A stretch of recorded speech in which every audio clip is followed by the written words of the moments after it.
가 기록되고 있습니다. 오늘 이제 7번째더라고요, 보니까. 지난주 추석 관계로 한 주 쉬었죠. 그래서 오늘 등장인물인데요. 특별히 주인공 예수에 대해서 다뤄보려고 합니다. 받아보신 교환을 좀 살펴보셨으면 아시겠지만 오늘 10쪽 정도 준비가 되어 있고요. 지난주에는 우리가 플롯 봤었는데 그 플롯 갈등 분석과 겹치는 부분이 많아요. 그래서 등장인물이 뭐 예수도 있고 유대 지도자들 그룹도 있고 또 제자들 그룹도 있고 그 밖에 단역들 있잖아요. 조연들. 그래서 뭐 한 번 등장하고 많은 한 에피소드에 그런 인물들, 그 조연들 이렇게 해서 한 네 가지 부류의 등장인물들을 살펴볼 텐데 오늘은 그중에 가장 비중이 큰 예수 주인공에 대해서 보고요. 다음 주 할 때는 이제 나머지 뭐 제자들, 유대 지도자들, 그리고 조연들 이 세 가지를 한 가지로 묶어서 한 번에 묶어서 살펴보려고 합니다. 그리고 마지막으로 이제 수사법, 독자와 관련된 항목을 다루면 이제 문학적 접근은 그 정도로 끝내려고 해요. 사실 제가 원래 계획했던 거랑은 조금 다르게 지금 흘러가긴 했는데 어쨌든 지금 이렇게 살펴봄으로써 제가 지금 사용하고 있는 이 책, 이 한 권을 다 떼시는 거예요. 그래서 이 책이 되게 어, 좋은 책이거든요. 그리고 이 마가복음 연구에 있어서 한 획을 그은 학계에 있어서도 중요한 책인데 저도 이렇게 타이핑하고 준비하면서 다시 한번 좀 정독을 하고 읽어볼 수 있는 기회가 됐던 것 같고요. 그래서 이 내러티브 방법론, 문학 비평 중에서도 내러티브적으로 성경을 읽는 그런 방식에 대해서 여러분들이 조금이나마 도움이 되셨을 거라고 생각을 합니다. 그래서 오늘 이 예수에 대한 내용을 한번 볼게요. 우리 맹권사님 네, 한번 좀 읽어주십시오. 네. 등장인물 분석은 갈등 분석과 겹치는 면이 있다. 그 둘은 깊은 관련을 맺고 있기 때문이다. 등장인물은 플롯을 만드는 요소다. 어떤 목표를 이루기 위해 갈망하기도 어떤 행동의 대상이 되기도 한다. 또 어떤 등장인물은 어떤 목표를 더욱 구체화하는 데 한몫을 하기도 그 목표를 이루는 데 방해가 되기도 한다. 이처럼 등장인물이 플롯을 만들기도 하지만 이와 반대로 플롯의 등장인물들을 구체화하기도 한다. 플롯에 나타나는 행동은 결국 등장인물들을 나타낸 것이고 이 플롯을 통해 등장인물들이 어떤 사람들인지 알게 된다. 이러면서 등장인물들은 그 자체만으로도 기억해둘 만한 것들이다. 우리는 등장인물들이 무엇을 하느냐뿐만 아니라 그들이 누구인가 하는 것도 분석해야 한다. 마가의 이야기에는 4명의 등장인물 혹은 등장인물 집단이 있다.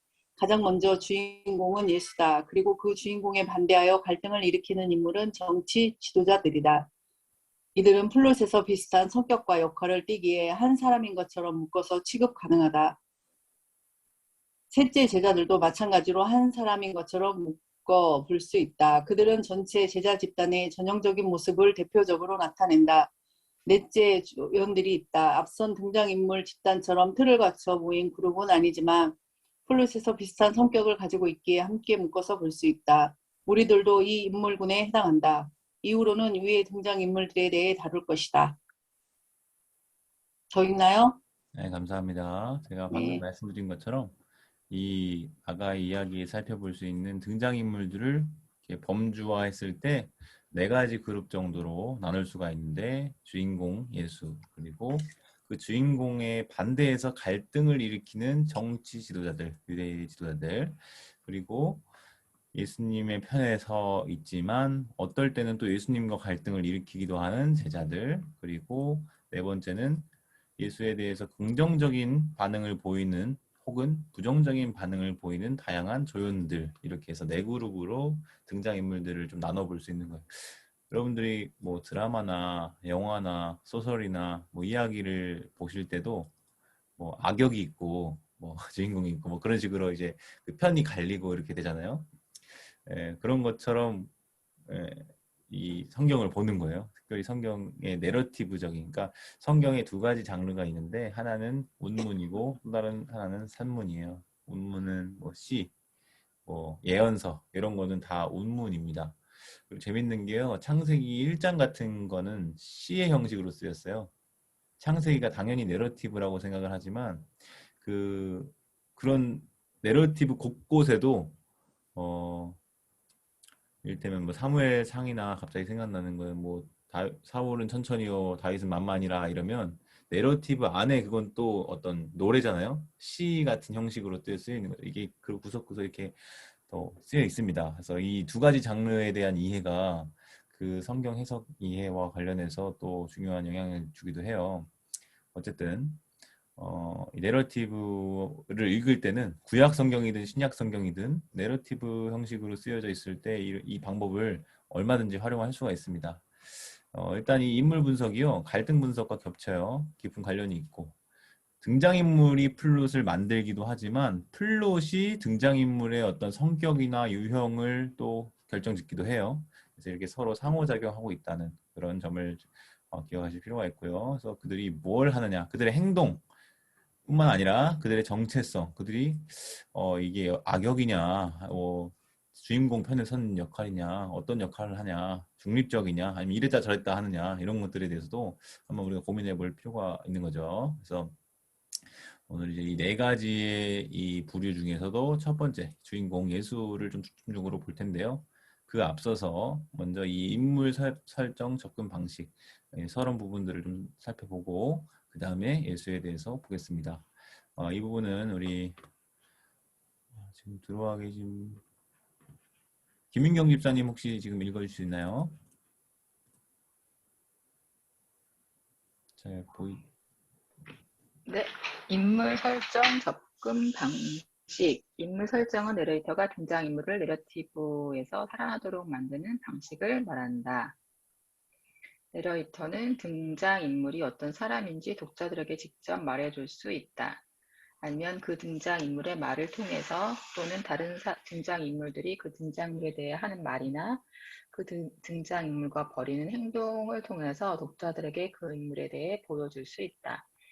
마가복음의 내레이터는 주로 등장인물의 행동이나 대화를 통해서 독자들에게 그 인물에 대해 보여주고 있다.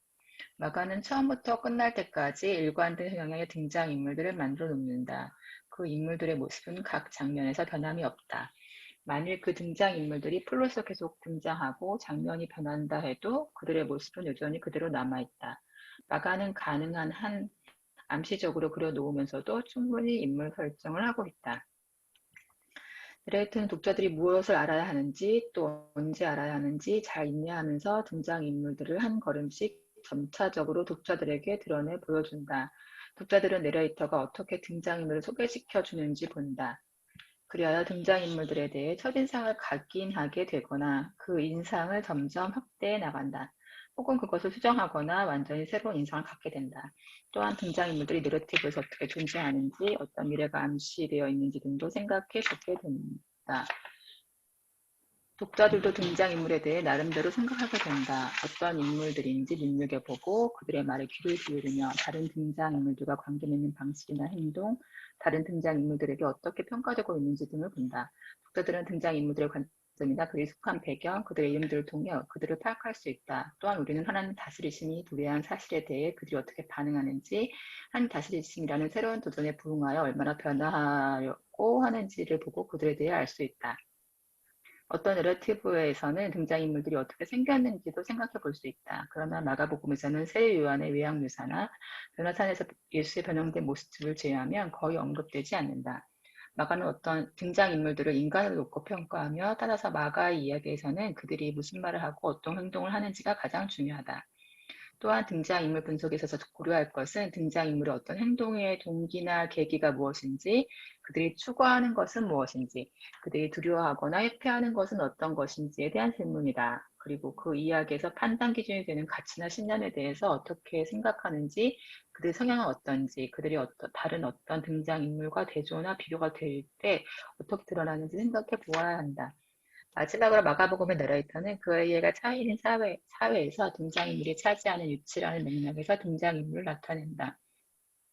예를 들어 마가복음의 내레이터는 그들이 남자인지 여자인지, 그들의 친족이 누구인가, 그들의 권력을 쥐고 있는 자들인가, 정결한 자들인가, 부정한 자들인가, 예루살렘 신문인가, 시골 사람인가 등의 맥락에서 등장인물을 나타낸다. 네, 감사합니다. 여기까지 좀 보겠습니다.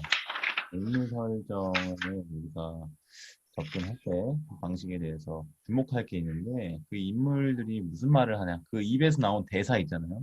그 대사를 통해서 이 인물이 어떤 사람이구나라는 것을 판단할 수도 있고 대사가 없더라도 그 인물이 다른 등장인물들과 갖는 관계 속에서 또는 행동 속에서 대화 속에서 우리가 이 인물이 어떤 인물인지 알 수 있는 거죠. 근데 이거는요 철저히 내레이터가 혹은 저자가 독자들에게 들려주고 보여주고 있는 거예요. 그쵸? 예, 그래서 우리는 그 내레이터가 들려주는 대로 보여주는 대로 말해주는 대로 그 등장인물에 대해서 평가를 하고 판단을 하게 됩니다. 이야기 세계 안에서. 마가 내러티브의 중요한 특징 중에 하나는요. 일관되다는 거예요. 성향이. 예. 물론 다 그런 건 아니에요. 이리 갔다 저리 갔다 하는 경우도 있는데 대부분 보면은 한 번 예수님에 대해서 적대적인 반응을 보였던 유대 지도자들은 끝까지 끝까지 적대적입니다. 계속 등장하고 장면이 바뀌었는데도 계속 그렇게 나와요. 그 모습이 여전히 남아 있다는 거. 그래서 어쨌든 이제 마가는 가능한 한 좀 두리뭉술하게 그리면서도 충분히 인물을 파악할 수 있도록 독자들이 이 인물은 이런 쪽이구나, 인물은 저런 쪽이구나 이렇게 판단할 수 있도록 충분히 정보를 제공해 주고 있다는 거죠. 또 무엇을 언제 알아야 하는지를 내레이터는 잘 알고 있어요. 그래서 한 몇 장쯤 가서 요만큼 던져주고 한 몇 장쯤 가서 이만큼 주고 결말이 돼서 빵 주고 뭐 이런 식으로 정보를 처음부터 다 주는 게 아니라 조금씩 조금씩 점차 증대되면서 인물에 대한 평가를 할 수 있도록 보여주고 있는 거예요. 내레이터가 그 등장인물들을 어떻게 소개시켜 주는지를 우리가 보고 그 인물에 대해서 첫인상을 딱 갔죠. 첫 등장부터 이 인물이 어떤 성격을 가진 인물인지에 대해서 우리가 인식을 하죠. 그리고 그 인상이 점점 뒤로 갈수록 고조되는 아니면 처음에는 이랬는데 그 뒤로 가니까 조금 추정이 되고 그래서 완전히 새로운 인물로 탈바꿈하게 되고 뭐 이런 인상을 우리가 내레이터가 들려주는 대로 보여준 대로 인상을 갖게 됩니다. 그리고 등장인물들이 내러티브에서 어떻게 존재하는지, 그들이 미래가 어떻게 암시되는지 등도 생각을 해보게 되죠. 그래서 우리도 이제 복음서를 읽으면요. 지금까지는 사실 별 생각 없이 그냥 읽잖아요. 통독을 하건 눈으로 읽건 어떻게 읽든지 간에 그 인물들을 하나하나 성격을 분석하고 평가를 하지 않아요. 대충 그냥 이런 이야기겠거니 하고 넘어가는데 눈여겨봐야죠. 그들이 무슨 말을 하나 그 입에 나오는 대사 하나하나 그렇게 많지 않거든요. 그런 것도 귀 기울여 봐야 되고 아니면 다른 인물들이 그에 대해서 어떻게 평가하는지 뭐 이런 것들 우리가 좀 보면서 이 인물들을 파악할 필요가 있는 거죠. 왜냐? 그 인물에 대한 이해가 그 플롯에 대한 이해와 직접적으로 관계가 되고 그 인물에 대한 이해와 평가를 통해서 우리가 어떤 교훈을 얻거나 그 내레이터가 전해주고자 하는 들려주고자 하는 메시지를 이해하는 데 도움이 되기 때문입니다. 그래서 하나님의 다스리심이 도래한 하나님의 나라가 도래한 사실에 대해서 그들은 어떻게 반응하는가 그리고 하나님의 다스리심이라는 새로운 도전에 부응해서 얼마나 변하려고 하는가 이런 것들을 우리가 지난 시간에 하나님의 다스리심이라는 하는 것들 통해서 이 플롯들을 살펴봤었죠. 네, 그래서 그 인물들이 그 플롯의 흐름의 중요한 주제에 어떻게 반응하는지에 대해서 보고 판단할 수 있는 거죠. 뭐 등장인물들의 외양 묘사에 대해서도 우리가 생각해 볼 수 있는데 사실 마가복음에서는 세례 요한이 뭐 낙태털 옷을 입었거나 가죽띠를 띄었거나 메뚜기와 석청을 먹거나 뭐 이런 거 아니면 변호사에서 예수님이 변형되셨던 희고 이 세상의 사람이 빨래하는 사람이 그렇게 희귀할 수 없을 정도로 희귀되었던 그런 모습을 제외하면 거의 외양 모습은 없고요. 어쨌든 마가에서 중요한 건 뭐냐? 그 등장인물의 말 그리고 행동 요거를 주목해서 보면은 충분히 각 등장인물들에 대한 이해 평가가 된다. 그리고 또 한 가지 고려해야 될 걸 얘기하는데 행동의 동기가 뭐냐. 이런 행동을 했을 때 그 속마음이 어떤지도 묘사를 해주고 있어요. 그 계기가 뭔지. 그들이 무엇을 바라고 무엇을 추구하고 했는지 아니면 뭘 두려워서 무엇을 회피하기 위해서 그런 행동을 했는지 이런 것들에 대한 정보도 주고 있어요. 그래서 어쨌든 우리가 이 이야기에서 그 등장인물들이 그렇게 행동하게 된 어떤 기준, 특별히 가치나 신념에 대해서도 생각을 해볼 수 있고요. 그들의 성향에 대해서 그리고 다른 등장인물들과 대조하거나 비교가 될 때 어떻게 드러나는지 등등을 염두에 두고 읽으면 아주 재밌습니다. 이따 뒤에서도 살펴보겠지만 대조나 비교가 생각보다 많이 나타나요. 네. 과부와 그 과부의 가산을 집어삼키는 서기관들, 예를 들면 뭐 그런 식의 대조도 있을 수 있고 중풍병자 그리고 안식일에 손 마른 사람 고쳐주셨잖아요. 그 두 가지 사건이 무엇과 대조되냐면 그들이 마비된 사람인데 누가 마비되느냐 그것을 지적하고 뭐라 하는 바리새인들, 그 서기관들, 유대 지도자들이 마비된 사람이에요. 어디가? 마음이 마비된 사람. 맹인이 있어요. 맹인이 못 봐요. 그리고 바리새인들이나 서기관들은 봐요. 그러나 예수님의 관점에서는 누가 못 보는 거냐? 맹인은 보는 자고 바리새인과 서기관들은 못 보는 자고 이런 식으로 대조, 비교가 되는 것이 플롯 안에서 자연스럽게 두드러지거든요. 그래서 우리가 이런 이야기를 그런 식으로 볼 수 있어야 된다 생각하고 마지막으로 마가복음의 내레이터는 그 이야기가 처해 있는 사회에서 등장인물이 차지하는 위치라는 맥락에서 등장인물이 나타내는데요. 처해 있는 사회, 그 당시 1세기의 어떤 특정한 공기와 같이 둘러싸고 있는 문화, 관습, 뭐 율법이나 뭐 이런 있잖아요.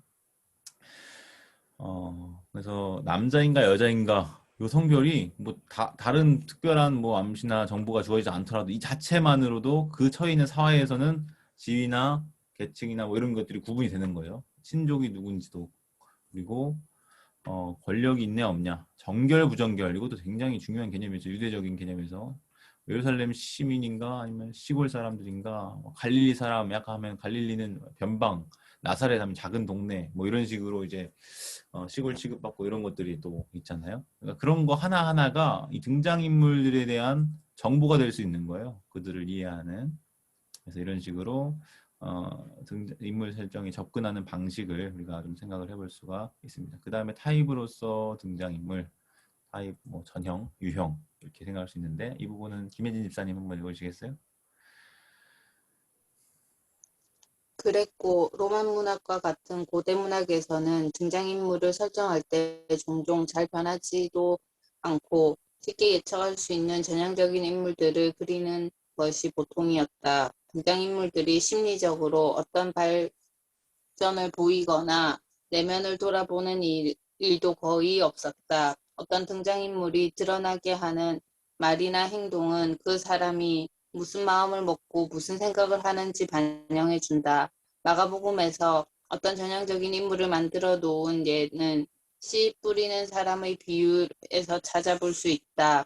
각각의 씨앗, 땅은 여러 유형의 등장인물을 상징한다. 길가에 뿌려진 씨앗은 유대 지도자들의 전형적인 모습을 나타내는데 그들은 말씀을 듣기는 하지만 사탄에게 곧바로 뺏긴다. 처음에는 기쁨으로 말씀을 듣지만 어려움이 닥치면 곧바로 넘어진다. 가시덤불에 떨어진 씨앗은 말씀을 듣지만 세상적인 욕심 때문에 열매를 맺지 못하는 부자와 같다. 좋은 밭에 떨어진 씨앗은 복음을 선포하고 그 결실을 거두는 제자들이나 예수를 찾아와 간청하는 사람들과 같다. 마찬가지로 마가 이야기의 등장인물들 역시 각각 하나님의 다스리심에 대한 전형적인 반응들을 나타낸다. 마가는 전형적인 구성원으로 이루어진 어떤 집단에서 예외인 사람을 따로 구별해서 제시함으로써 전형적인 등장인물 유형이라는 접근 방식의 한계를 다룬다. 예를 들어 부정적으로 그려지는 전형적인 유대 지도자들의 모습과는 다르게 예외적으로 해당장 야이로, 위원의 위원, 아리마대 요셉, 선한 서기관 등을 제시했다.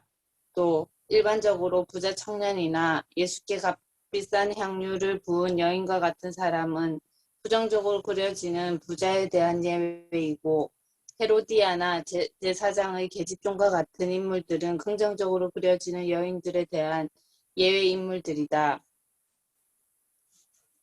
하나님의 다스리심이 도래할 때는 새로운 가능성이 제시되며 사람들은 이에 대해서 결단을 해야 하는 순간과 맞닥뜨리게 된다. 예수는 사람들에게 그들이 목숨을 잃는 한이 있더라도 남들을 섬기면서 자기를 따르도록 도전한다. 이것은 가족이나 친족 관계와 같은 소중한 것들과 결별하고 하나님의 다스리심이라는 새로운 질서의 일부가 되는 것을 의미한다. 우리는 제자들이 예수를 따르려고 애쓰는 모습을 통해서 그런 변화들을 분명히 볼 수 있다. 네, 감사합니다. 이 타입 유형으로서의 등장인물. 마가복음에 특별히 4장에 씨 뿌리는 자의 비유가 나오잖아요. 이 비유가 굉장히 중요한데 왜 중요하냐면 이 비유에 나오는 네 가지 밭의 비유, 네 가지 땅의 비유가 결국은 어떤 것을 얘기하냐면 사람에 대한 비유예요. 씨앗은 말씀이라 그러죠. 나중에 해석을 해주시잖아요. 씨앗은 말씀이고 특별히 그 하나님의 다스리심이라고 하는 그 복음, 그 복음의 씨앗이 뿌려졌을 때 이밭 저밭 이렇게 그 복음의 말씀을 받는 다양한 인물 군상들이 있는데 그걸 네 가지로 분류를 해서 네 가지 밭으로 네 가지 땅으로 이렇게 설명을 하신 거죠. 길가 뿌려진 씨앗이 있죠. 그들은 어떤 자들이냐? 유대 지도자들의 전형적인 모습이다. 이렇게 하고. 왜냐하면 말씀을 듣기는 들어요. 그들도. 그런데 어때요? 곧 사탄에게 곧바로 빼앗겨 버리죠. 그게 어떻게 드러납니까? 속에서 막 일을 부득부득 가는 거예요. 어떻게 하면 쟤를 고발해서 없애버리지? 막 이런 생각들을 하게 되죠. 처음에는 기쁨으로 말씀을 듣지만 어려움이 닥치면 곧바로 넘어지는. 그런가 하면 또 가시덤불에 떨어질 수도 있어요. 여기도 말씀을 듣긴 들어요. 하나님 나라의 복음, 하나님의 다스리심이라고 하는 그 복음의 메시지는 들어요. 그러나 세상적인 욕심이 있어서 열매를 맺지 못하는 부자와 같다. 다 팔고 따르라. 가난한 자들에게 다 팔고 따르라 했을 때 결국 근심하며 떠나니라. 말씀을 듣기는 들었으나 예수님께 찾아왔으나 결국은 정말 예수님께서 다 팔고 따라라 했을 때 그것에 순종하지 못했다라고 하는 것을 우리가 보면 열매 맺지 못하는 부자는 가시덤불에 떨어진 씨앗 그 유형에 속하는 인물이 아닐까 이런 식으로 분류가 될 수 있고요. 그런가 하면 좋은 밭에 떨어진 씨앗이 있는데 복음을 선포하고 결실을 거두는 제자들 그리고 예수를 찾아와서 간청하는 사람들 이런 사람들이 이 좋은 밭에 해당하는 그런 인물 유형들이겠구나 이렇게 볼 수 있는 거죠. 어쨌든 마가복음의 이야기 속에 등장하는 그 등장인물들은요 모두 그 하나님의 다스리심 즉 이 씨앗이라고 하는 것에 대해서 어떻게 반응했는가에 따라서 구분이 될 수 있다는 거예요. 지금 여기는 그냥 획일적으로 제자들이 좋은 밭이라고 이렇게 분류를 하게 했는데요. 사실 제자들 안에도요. 어떨 때는 이 가시덤불에 떨어진 씨앗처럼 그렇게 될 수도 있고요. 어떤 때는 또 길가에 뿌려진 씨앗처럼 또 그렇게 될 수도 있고 그렇고도 하거든요. 꼭 제자들이 항상 좋은 밭처럼 반응하진 않았어요.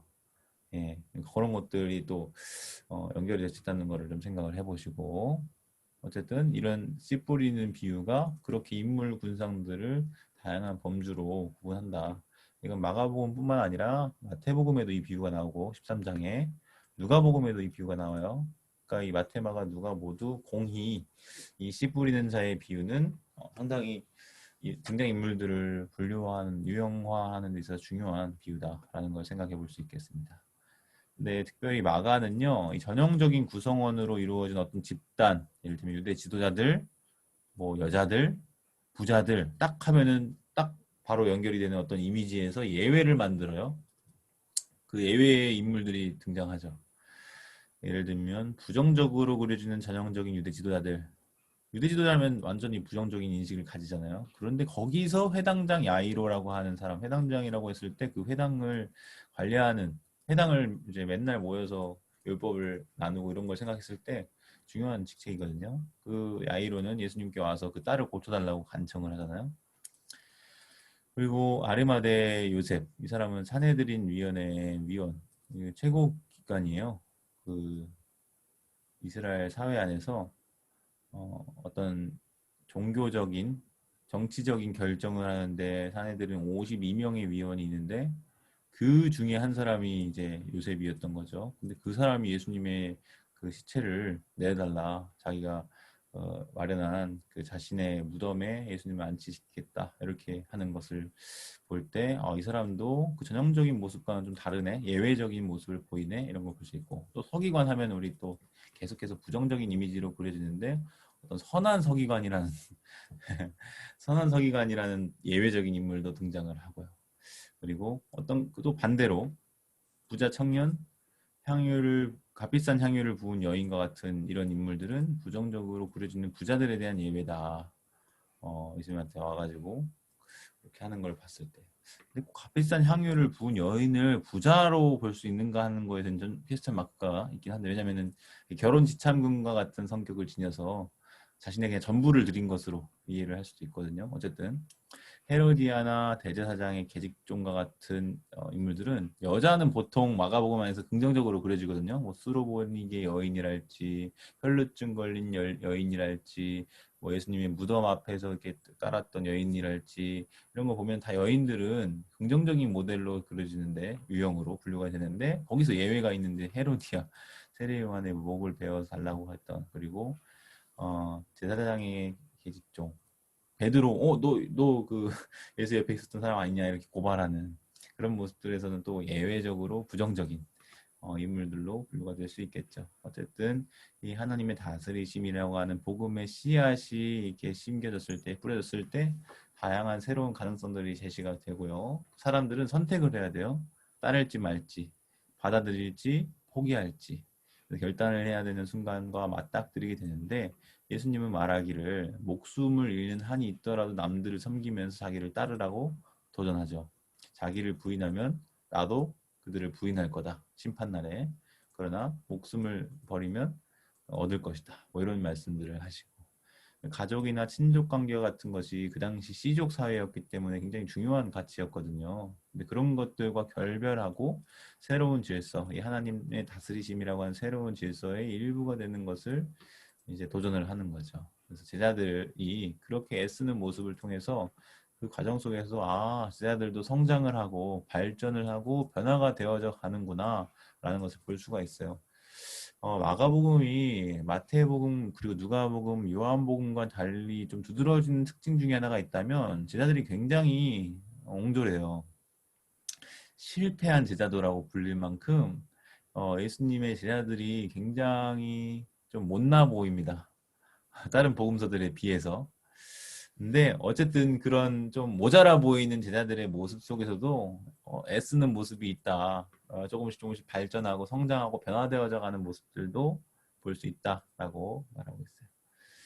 그 다음에 이제 판단 기준인데요. 비교와 대조, 선생님들의 성향, 그리고 하나됨을 느낄 때 요약. 여기 4쪽까지만 좀 돌아가면서 읽고 그 뒤로는 제가 그냥 하겠습니다. 판단 기준 부분은요. 천권사님 계십니까? 천권사님이 네. 읽어주시면 감사하겠습니다. 판단 기준, 마가복음의 등장인물을 이해하는 또 다른 방법은 그들이 이야기에서 전반적으로 추구하는 기준에 어느 정도 도달해 있는지 생각해 보는 것이다. 우리가 2장에서 보았듯이 내레이터, 즉 판단 기준은 내러티브에 깔려있는 가치와 신념으로서 독자들은 그에 따라서 등장인물이나 그들의 행동에 대해서 판단을 하게 된다. 판단 기준은 내러티브의 도덕적인 기반을 나타낸다. 마가복음에서 긍정적인 판단 기준은 하나님의 다스림에서 추구하는 가치관, 즉 인간들을 향한 하나님의 뜻과 일치한다. 복음서 전체는 도덕적인 이원론을 나타내는데 마가는 이런 면에서 자기의 내러티브를 아주 든든히 엮어놓았다. 긍정적인 방식은 하나님의 방식에 따라 사는 것이다. 곧 믿음과 용기 그리고 복음을 위해서라면 어떤 박해도 견디며 다른 사람들의 생명을 위해 가장 작은 자가 되어 섬기는 것, 다른 사람들 위에 서서 군림하지 않는 것이다. 반면 부정적인 방식은 인간의 방식에 따라 파괴적인 삶을 사는 것이다. 이는 믿음도 없고 두려움에 가득 차 있는 것이며 자기 자신만 살아보겠다고 하는 것이고 세상을 얻고 위대한 자가 되며 권력을 이용해서 다른 사람들 위에 군림하는 것이다. 마가복음의 등장인물들은 위의 두 가지 방식들 가운데 하나 혹은 둘 모두의 성향을 꾸준히 나타낸다. 예수와 대부분의 부수적 인물들은 하나님께서 원하시는 것들을 몸소 나타낸다. 유대 지도자들은 사람들이 자기들에게 원하는 것들을 나타낸다. 그리고 제자들은 이 두 개의 방식 사이에서 오간다. 그러나 마가의 등장인물들은 단지 어떤 기준에 대해 단순히 도덕적인 예를 보여주는 사람들이 아니라는 점은 유의해야 한다. 예수는 모든 판단의 기준을 총망라한 것 이상의 신비스러운 존재다. 유대 지도자들은 예수를 반대하기 위해 짜내는 전략이 풍부한 사람들로 묘사된다. 제자들은 예수를 어떻게 하면 더 잘 따를 수 있을지의 문제를 놓고 갈등하며 고민하는 사람들로 그려진다. 또한 제자들은 긍정적인 기준뿐 아니라 부정적인 기준의 예가 되는 사람들이다. 그 밖에 조연들은 다양하게 인물 설정이 되기 때문에 그들의 일괄적인 유형의 등장인물로 묶어 다루긴 어렵다. 그들은 어떤 기준에 부합할 때도 있으나 그렇지 않을 때도 있다. 또한 등장인물들은 넘어졌다가 다시 일어서기도 하고 서 있다가도 다시 넘어질 가능성이 있는 사람들이다. 네, 감사합니다. 어쨌든 잘 읽어주셨는데 이렇게 우리가 읽은 내용들만 생각을 해도 그렇게 어렵지 않습니다. 내러티브 안에 어떤 가치와 신념이 있어요. 옳고 그름에 대한 기준이 분명히 있습니다. 그래서 등장인물들이 그 기준을 딱 대어봤을 때, 자를 대어봤을 때 어느 수준인가 이런 거를 생각해 보는 것도 등장인물을 이해하는 데 도움을 얻을 수 있는 방식이다. 그래서 내러티브에 어떤 도덕적인 기반이 있는데 그것은 인간들을 향한이라고 돼 있네.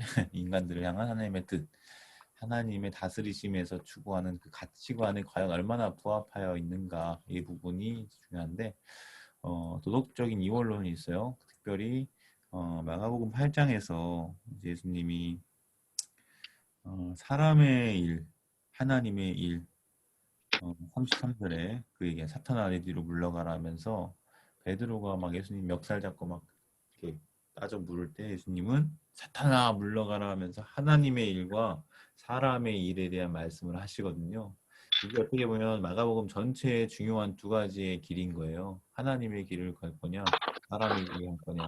그래서 이런 도덕적인 이원론이 있는데 결국 긍정적인 방식은 하나님의 방식에 따라 하는 거겠죠. 믿음과 용기, 박해도 견디고 생명을 위해 가장 작은 자가 되어 섬기고 다른 사람들에 서서 군림하지 않는 것 그리고 인간의 방식에 따라 파괴적인 삶을 사는 것 이것은 이제 부정적인 방식으로 믿음도 없는 아피스토스 제가 올리고피스토스 제가 마태복음 많이 말씀을 드렸었는데 마가복음에는 같은 병행 본문이라도 그 믿음이 적은 자여 하지 않고 믿음이 없냐 이렇게 하시거든요. 근데 믿음이 없다는 게 결국 적다는 거거든요. 기름 별로 없네. 이러면 기름이 아예 없는 게 아니잖아요. 좀 있는데 좀 많이 떨어져서 얼마 없다 이런 건데 이제 마가복음의 화법도 비슷할 것 같아요. 비스토스 하면은 아가 부정적으로 믿음이 없다 이런 식의 평가가 많이 있어요. 특별히 제자들에게 예수님이 책망하실 때 그런 표현이 많이 쓰이고 두려움에 가득 차 있는 그리고 자기 자신만 살아보겠다고 하는 거 세상을 얻고 위대한 자가 되어서 권력을 이용해서 다른 사람들 위해 군림하려고 하는 거 이런 것들은 이제 부정적인 거죠. 이렇게 놓고 보니까 제자들이 다 여기에 해당되는 것 같기도 한데 어쨌든 등장인물들은 이 두 가지 방식 가운데 하나 혹은 둘 모두의 성향을 꾸준히 나타낸다는 게 중요해요. 그래서 이 판단 기준 잣대를 대어봤을 때 인물들이 극명하게 좌우로 갈리기도 하지만 어떤 부류는 또 여기로 갔다가 저기로 갔다가 신자놀이 하듯이 이렇게 왔다 갔다 하는 그런 모습들을 볼 수 있죠. 대부분의 부수적 인물들, 조연들은요. 하나님께서 원하시는 것들을 몸소 나타내요. 그래서 긍정적인 케이스로 이제 분류가 되기도 하는데 유대 지도자들은 사람들이 자기들에게 원하는 것들을 나타내고 제자들은 이 두 개의 방식 사이에서 오간다 왔다 갔다 한다. 그러나 이 등장인물들이 단지 어떤 기준에 단순히 도덕적인 예를 보여준 사람이 아니라는 건 유의해야 돼요. 사실 설교하다 보면은 뭐 누구누구 성경 어떤 인물과 같이 됩시다. 이런 식의 적용은 사실 주의를 할 필요가 있습니다. 물론 뭐 단편적으로는 유익할 수 있으나 왜냐면 그 본문에서는 좀 좋은 모델이었을지 모르나 또 다른 플롯, 다른 에피소드로 넘어가면 또 엉망을 하는 경우도 있거든요. 그러니까 꼭 그거를 닮아라 이렇게 하기는 좀 어려울 수 있고 어쨌든 유의해야 된다라고 하는 거죠. 두 번째 이제 예수님이 어떤 인물이냐 이 모든 판단 기준을 다 통과한 그 이상의 신비스러운 존재로 이제 묘사가 되고 있죠. 그런가 하면 유대 지도자들은 그런 예수를 반대하기 위해서 막 짜내는 전략이 풍부한 사람들.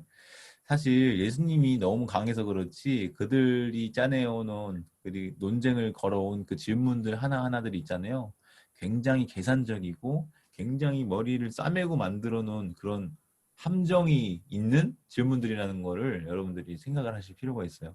그냥 가볍게 던진 말들이 아니에요.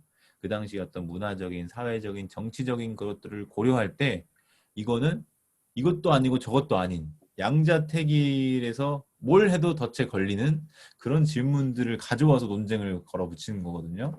그런데 예수님은 그런 어려운 곤란한 그런 난처한 상황 속에서도 항상 제3의 전혀 생각하지 않았던 그런 방식으로 벗어나는 것을 볼 수 있어요. 그래서 그들은 짜내는 전략이 풍부한 사람들도 묘사가 되고 그런가 하면 제자들은 예수를 어떻게 하면 더 잘 따를 수 있을지 문제를 놓고 고민하며 갈등하는 사람들로 그려준대요.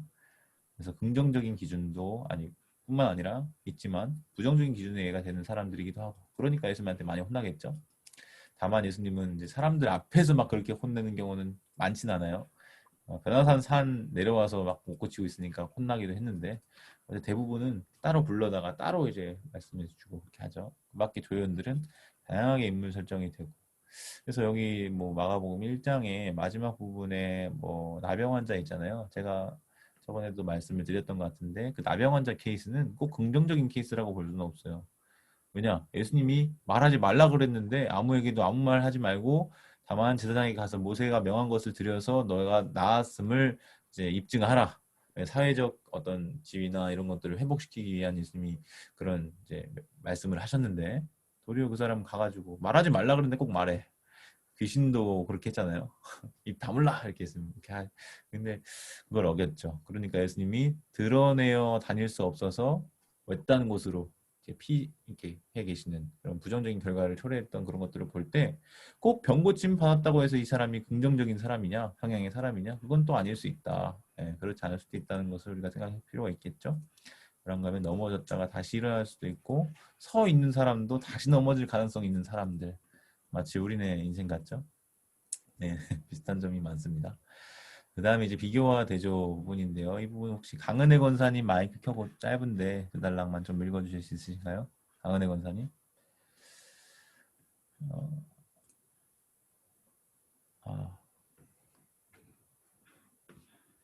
아니면 네, 최성수 집사님 읽어주십시오. 네, 컴퓨터가 들어오겠습니다. 비교와 대조. 마가의 내레이터는 이야기에 나오는 등장인물을 서로 대조하거나 비교함으로써 그들에 대해 보여주기도 한다. 예를 들면 유대 지도자들은 예수나 조연들과는 반대되는 모습으로 조연들은 제자들이 실패하는 것들을 잘 해내는 모습으로 뚜렷한 대조를 이루는 역할을 한다. 우리는 각각의 단어들에서 혹은 교차되어 배열되어 있거나 샌드위치 기법으로 배열되어 있는 단어들 사이에서 이러한 비교나 대조를 가장 분명히 볼 수 있다. 예를 들어 예수는 손이 굽은 사람을 고쳐주는데 그때 유대 지도자들은 예수를 없애려고 한다. 제자들은 수수께끼를 이해하지 못하지만 주로 지방의 이방 여인은 그것을 이해한다. 가난한 과부는 자기의 생활비 전부를 바쳤는데 이것은 예수가 자기 일생을 모두 헌신한 사실과 나란히 놓고 볼 수 있다. 그와 동시에 생활비 전부를 바친 이 과부는 과부의 가산을 집어삼키는 유대 지도자들과 좋은 대조를 보여준다. 네, 이게 짧은 두 단락이긴 한데요. 굉장히 중요한 부분이기도 해요. 우리가 마가복음의 내러티브를 이해할 때 이 비교와 대조 부분을 주목해서 봐야 아, 마가가 지금 이 이야기를, 이 메시지를 전해주고 있구나 이렇게 강력하게 꽂힙니다. 특별히 교차 배열, 뭐 이렇게 돼서 A, B, A 혹은 A, B, C, B 다시 A 다시 뭐 이런 식의 구조가 이제 교차 배열이라고 하거든요. 그럼 여기서 중요한 건 뭘까요? 이 C 가운데 부분에 들어와 있는 거거든요. 이게 유대인들의 전형적인 어떤 문화 기법 중에 하나예요. 이것은 구약 성경을 이해할 때도 시편을 이해할 때도 뭐 이런 부분에서 굉장히 중요하게 잘 쓰이는 뭐 키아스틱이라고도 하고 있을 필요 없을 것 같고 네 그렇습니다. 이 기법들을 우리가 좀 이해할 필요가 있습니다. 그런가 하면 또 샌드위치 기법도 있죠. 샌드위치는 아까 ABA라고 했을 때 이게 단락 에피소드가 A, B, A 이렇게 되는 거예요. 그래서 뭐 무화과나무와 성전과 다시 무화과나무 그 마가복음 13장에서 그렇게 그런 점에서도 쓰이고 아니면은 뭐가 있을까요? 3장에서 예수의 가족들이 예수님을 잡으러 오는 장면 그리고 그 중간에 삽입된 예수와 바알세불 논쟁 그 다음에 누가 내 가족이냐 하면서 다시 나오는 예수의 가족들 그런 A, B 다시 그 다음에 A 다시 뭐 이런 구조도 굉장히 많습니다. 그리고 크게 또 플롯으로 했을 때는 뭐 맹인 그 다음에 맹인 뭐 이렇게 감싸고 있는 뭐 이런 구조들이 마가복음에 굉장히 많이 나온다고 여러 번 말씀드렸죠. 그래서 이해하실 거라고 생각하고요. 그들에 대해서 그 인물들에 대해서 그런 식의 방식으로 보여주고 있는데 유대 지도자들은 예수님이나 조연들과는 반대되는 모습으로 조연들은 제자들이 실패하는 것들을 잘 해내는 모습을 보여주면서 제자들보다 더 나은 믿음을 가진 칭찬받는 믿음을 가진 그런 인물로 그려지면서 뚜렷한 대조를 이루는 역할을 합니다. 각각의 단어들에서 교차되어 있거나 샌드위치 기법으로 배열되어 있는 이 단어들 사이에서 이런 비교나 대조를 가장 분명히 볼 수 있다고 했죠. 여기 밑에 다 얘가 건데 마가복음 3장 1절부터 6절까지 단락이 안식일에 손 마른 사람을 고쳐주신 이야기잖아요. 그때 유대 지도자들은 예수님을 없애려고 해요. 예수님은 생명을 살리는데 이 사람들은 죽이려고 하죠. 율법을 들면서. 이거 아이러니잖아요. 역설이고 비교, 대조 될 수 있죠. 그런가 하면 예수님이 비유를 말씀하실 때 수수께끼를 제자들은 이해를 못하지만 그 수로보니게 튜오 페니키아, 두로 페니키아에서 수로보니게거든요. 그 두로 지방의 이방 여인이에요. 페니키아 여인이니까 그 이방 여인은 오히려 이해하는 그러니까 남자와 여자로 대조되는 것도 있는데 제자들이면 굉장히 인사이더잖아요. 예수님의 입장에 내부자인데 오히려 이방 여인이 그걸 이해한다. 이것도 비교가 되고 대조가 되는 부분이고 가난한 과부, 그냥 과부도 아니고 가난한 과부인데 생활비 전부를 바친 그와 더불어서 좀 평행되게 예수님도 자기의 일생을 모두 헌신함 이것으로 이제 비교가 될 수 있고 그런가 하면 대조가 되는 인물이 있는데 과부의 가산을 집어삼키는 유대 지도자들은 또 그 가난한 과부와 대조가 되는 것을 볼 수 있죠. 이런 식의 비교와 대조가 마가복음 안에는 적어도 12개 이상 있습니다. 그러니까 그런 것들을 놓치면 마가가 그렇게 12번이나 썼다는 건 굉장히 많이 나온 거거든요. 그거를 놓치면 결국 마가복음의 의도, 메시지를 놓치는 것과 다름없고 결국은 우리가 그렇게 알고 싶어하는 그 하나님의 말씀의 뜻, 하나님의 뜻 이걸 놓치는 것과도 관계가 되는 부분이기 때문에 이런 요소들을 우리가 꼭 잘 챙겨야 됩니다. 그 다음에 등장인물들의 성향인데요. 이 부분은 김혜진 집사님 읽어주십시오. 등장인물들의 성향. 독자들은 나름대로 상상하면서 등장인물들을 만드는 과정에 활발하게 참여하는데 그들이 상상 가운데 등장인물의 모습을 하나씩 잡아가는 과정에서 중요한 것은 등장인물에게 어떤 성향이나 특성을 부여하는 것이다. 성향은 등장인물에게 어떤 특성을 부여하는 개인적인 성질을 가리킨다. 이것은 흔히 이야기에서 계속해서 드러나는 등장인물의 모습을 보면 알 수 있다. 독자들은 이야기를 읽으면서 그 등장인물을 묘사하기 위해 특별히 사용한 어떤 성향을 발견하기도 하고 그 인물의 말이나 행동에서 어떤 성향을 추측하기도 한다. 예를 들어 예수는 권위가 있고 지혜로우며 이해하기 어려운 사람으로 나타난다. 반면 유대 지도자들은 적대적이고 이기적이며 겁도 많은 모습으로 그려지며 반석 베드로는 성격이 급한 사람으로 나타난다. 이 모든 등장인물들의 설정을 바탕으로 독자들은 각각의 등장인물에 대해 대충 윤곽이 잡힌 그림을 그려낸다. 우리는 각 인물이 복잡한 유형의 인물인지 여러 개의 성향을 가진 아니면 간단한 유형의 인물인지 단지 몇 개의 성향을 가진 판단할 수 있으며 그 인물들의 성향이 쉽게 변하는 인물인지 거의 변하지 않는 인물인지 혹은 그 성향을 좀 포착하기 어려운 인물인지 뚜렷이 드러나는 인물인지 성향이 일관성이 있는지 아닌지 등을 판단할 수 있다. 문학 비평가들은 이를 다면적, 단편적인 그리고 상투적인 인물로 나눈다. 단편적인 인물은 성향을 잘 변하고 복잡하며 잘 예견할 수 없는 성향을 가진 경우이고 단편적인 인물은 그다지 복잡하지 않고 성향도 몇 개 되지 않으며 일반적으로 그 성향을 예견할 수 있는 인물을 지칭하며 마지막으로 상투적인 인물은 아주 단편적이고 또 거의 한 개나 두 개의 성향만 있는 인물을 말한다. 이런 범주에서 마가복음의 인물을 분류해보면 예수와 제자들은 다면적인 인물로, 유대 지도자들은 단편적인 인물로, 조연들은 상투적인 인물로 볼 수 있다. 네, 감사합니다. 여기서 인물들을 이제 성향을 나누는 거예요. 여러분은 어떤 성향의 사람이십니까? 갑자기. 예수님은 뭐 권위가 있는 인물, 지혜로운 성향을 가진 이해하기 어려운 그런 성향의 모습으로 마가복음에서 나타나고요.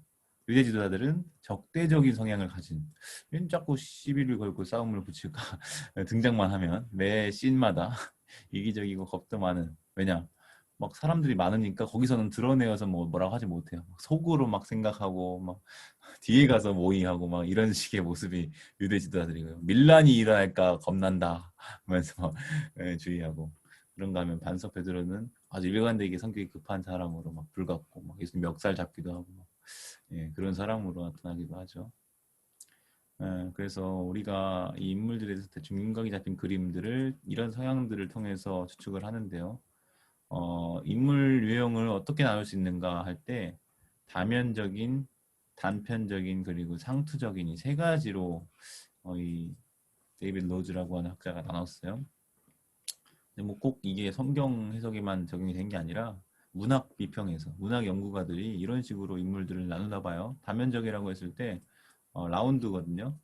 성향이 잘 변하고 복잡하고 예견할 수 없는 성향을 가진 경우는 다면적인 인물로 보고, 단편적인 거는 그냥 복잡하지가 않아. 성향 그냥 단순해가지고 몇 개밖에 안 돼. 그 안에서 걸리는. 그래서 그 성향을 통해서 어떤 행동을 할지가 예견이 돼.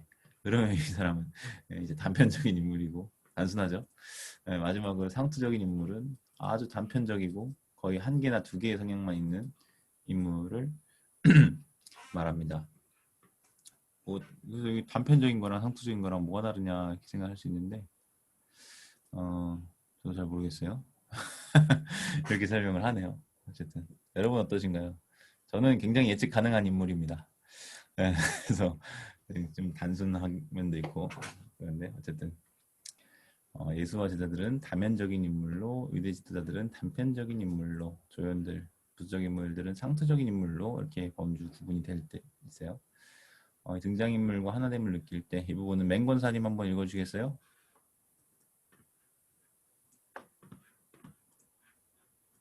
맹권사님 계세요? 네, 네. 등장인물과 하나됨을 느낄 때 무엇보다도 내레이터는 독자들에게 이야기에 나오는 등장인물들과 좀 거리를 두거나 그들과 하나됨을 느끼도록 인내하는 역할을 한다. 내레이터는 독자들에게 여러 가지 방법을 통해 자신들을 등장인물들과 연결지어 보도록 해준다. 독자들은 등장인물들을 용납하기도 하고 어떤 것을 이루려고 노력하는 한 등장인물의 모습을 보면서 내심 같은 편이 되어주기도 한다. 독자들은 등장인물들에게서 동정심도 느끼고 자기 자신의 모습을 발견하면서 동질감을 느끼기도 한다. 그리고 그 등장인물처럼 되고 싶은 마음에 그대로 따라하려고 하기도 한다. 이와 정반대로 내레이터는 독자들에게 어떤 등장인물들에 대해서는 도저히 받아들일 수 없는 마음을 갖도록 유도하고 그 인물을 반대하고 거부하는 마음을 갖도록 하기도 한다. 네, 요약까지 쭉 읽어주세요. 네, 요약. 우리는 일상생활에서 만나는 사람들이나 영화나 이야기에 나오는 등장인물에 대해서 나름대로 생각도 하고 평가도 내린다. 우리가 일상생활에서 늘 하는 것이 바로 등장인물 분석이다. 네, 우리 주변 사람들 평가하고 판단하고 이렇게 따져보는 것처럼 우리 일상적으로 매달 하는 거잖아요. 성경에 등장하는 인물도 그런 식으로 분석하는 겁니다. 그래서 우리가 이야기 속에서요, 막 드라마나 영화 보면서 막 울기도 하잖아요. 가끔 막 엄청 그 공감되고 막 이런 상황에서는 마찬가지예요. 이 마가복음을 읽다가도 그럴 수가 있는 거죠. 이 등장인물들이 내 얘기 같고 막 안타깝고 막 동정심을 느끼고 예수님이 그들을 불쌍히 여기는 마음을 보면서 나도 불쌍하다 이런 생각 좀 잘 안 해보긴 했는데 어쨌든 그런 느낌을 느끼기도 하고 혹은 제자들이 막 넘어지고 쓰러지는 거 보면서 같이 욕하는 게 아니라 내 모습이 떠오르는 거죠. 막 거울처럼 나도 때로는 잘 못했는데 막 이런 생각하면서 막 그 제자들을 혼내시는 게 나한테 혼내시는 것 같고 막 이런 동질감을 느끼기도 하고 혹은 막 믿음 좋은 어떤 조연들 보면서 야 쟤들 어떻게 저렇게 따라하려고 하기도 하고 뭐 이런 식으로 뭐 어떤 적대적인 인물을 봤을 때는 야 쟤 왜 저럴까 막 이런 생각도 하고 반대하고 거부하는 마음을 갖기도 하고 이런 이 등장인물들과 우리가 뭔가 같이 마음을 공감하는 그런 경우들이 있는 거죠. 이렇게 해서 이제 앞으로 다음 주까지 볼 그런 틀을 지금까지 살펴본 거예요. 남은 30분 동안은 이제 첫 번째 등장인물 주인공인 예수님에 대해서 좀 볼 텐데 이거는 뭐 돌아가면서 안 읽고 제가 쭉 그냥 읽으면서 살펴보면서 진행하도록 하겠습니다. 예수님을 마가복음 1장 1절부터 어떻게 묘사하냐? 어떻게 묘사합니까? 마가복음 1장 1절 하나님의 아들 예수 그리스도의 복음의 시작 이렇게 이제 선포를 딱 못 받고 들어가죠. 등장인물 특별히 주인공 예수에 대한 정보를 딱 주고 있는 거예요. 하나님의 아들 그리고 그리스도 여기 이제 기름 부음 받은 자라고 했는데 다 같은 말이에요. 메시아 그리스도 기름 부음 받은 자. 저는 메시아라는 표현이 더 좋아요. 기름 부음 받은 자면 그걸 잘 모르면 이해를 잘 못하잖아요. 뭐 메시아도 마찬가지긴 한데 어쨌든 세 글자가 더 짧아서 좋아요. 이 이야기 예? 맹건사님 뭐 말씀하셨어요? 아니에요. 예. 뭐 혹시나 뭐 질문이 있거나 반박을 네. 하고 싶으시면 말씀하셔도 됩니다. 네. 예, 그 네. 의미에 대해서 상세히 설명하지는 않고 그러니까 하나님의 아들이 뭐냐 했을 때 그거를 토를 달아가지고 2절에서 하나님의 아들은 이런 의미고 그리스도는 이런 의미고 이거에 대해서 막 말로 막 왈가왈부 하지 않아요. 그냥 이야기를 통해서 그거를 보여주는 거죠. 하나님의 아들 그리스도 예수에 대한 어떤 정보를 이야기를 통해서 내러티브 안에서 드러내준다는 거죠. 그래서 이야기 끝에 가면 이 1장 1절에서 이야기되었던 그 하나님의 아들 예수 그리스도라고 하는 이 정보가 나중에는 확연히 이해가 되는 거죠. 그래서 이야기 서두에서 던졌던 이 선언 뒤에 나오는 것으로 인해서 독자들은 이 예수라는 인물이 얼마나 중요한 인물인지를 깨닫게 되는데 이후에 펼쳐진 이야기를 통해서 예수가 하나님의 통치와 다스리심, 하나님의 나라를 펼쳐나가도록 하나님으로부터 기름을 부음을 받았구나, 위임받고 세움받은 대사구나, 사절이구나 라고 하는 것을 보게 되죠.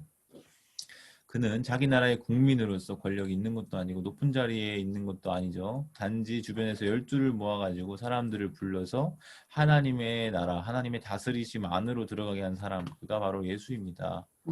그래서 마가복음 안에서 예수는 하나님의 아들이에요. 그런데 그렇게 된 것은 어느 때로 보여지냐면 하나님이 성령으로 그에게 기름 부으시고 곧 세례를 받던 그때에 이 예수님이 하나님의 아들로 인정이 된 것으로 이제 마가복음 안에서는 묘사를 하고 있습니다. 물론 우리 신학적인 개념 안에서는 예수님은 날 때부터 동정녀 마리아의 성령으로 잉태되시고 막 이런 정보가 우리 마태복음을 읽으면서 막 그런 신학적인 이해가 있잖아요.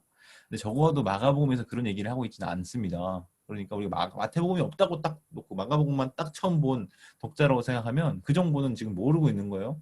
그러니까 우리는 항상 그 선입관을 가지고 우리의 기본적인 어떤 지식과 배경 지식과 이해를 가지고 막 이거를 읽으니까 마태복음의 이야기도 끌어오고 막 바울 서신에서 했던 이야기도 끌어오고 이런 게 있는데 사실 그거는 마가복음이라고 하는 한 책을 이해할 때는 좀 방해가 되는 부분도 있다. 그런 걸 좀 기억할 필요가 있을 것 같아요. 결국 하나님의 아들이 이제 나타나는 것은 세례 받던 그때부터 예수님 하나님께 직임을 받은 일꾼이죠. 일꾼. 네. 그리고 하나님 다스린 나라의 대사로 보냄받은 자예요. 대사.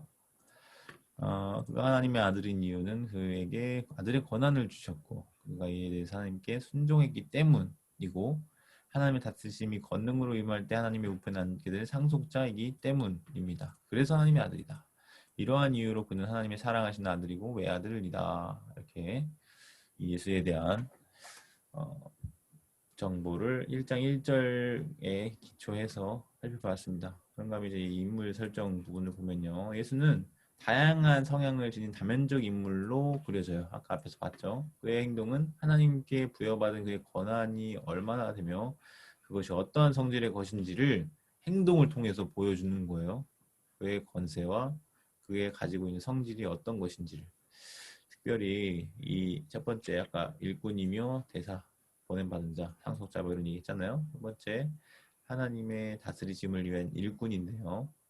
이 하나님의 다스리심, 하나님의 나라가 마지막으로 온전히 이루어지면 모든 창조 세계는 최종적으로 회복돼요.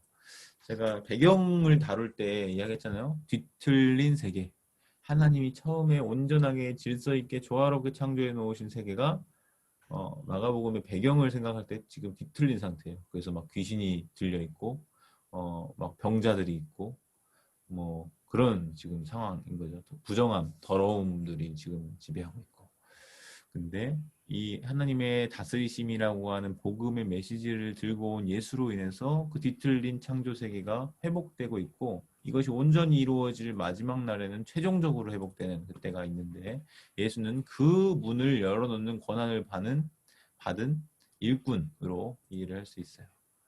그래서 예수는 하나님의 다스리심을 영접하고 그 안으로 들어오는 자든지 이해하지 못하고 거부하며 적대시하는지 않은지 상관없이 모든 자들을 하나님의 다스리심 안으로 초청합니다. 꼭 예수님이 바리새인들과 서기관들, 유대 지도자들을 지옥 갈 인물들로 그냥 예정을 해놓고 선택을 해놓고 그렇게 했다고 생각하지 마세요. 마가복음의 내러티브 안에 적어도 예수님은 그들에게도 복음을 듣고 회개하여 돌아오기를 원하시는 부분이 있는 거죠. 물론 이제 세례 요한이 막 비판해요. 물론 누가복음의 이야기긴 한데 왜 오냐 이러면서 막 따지잖아요. 독사의 자식들아 욕하면서.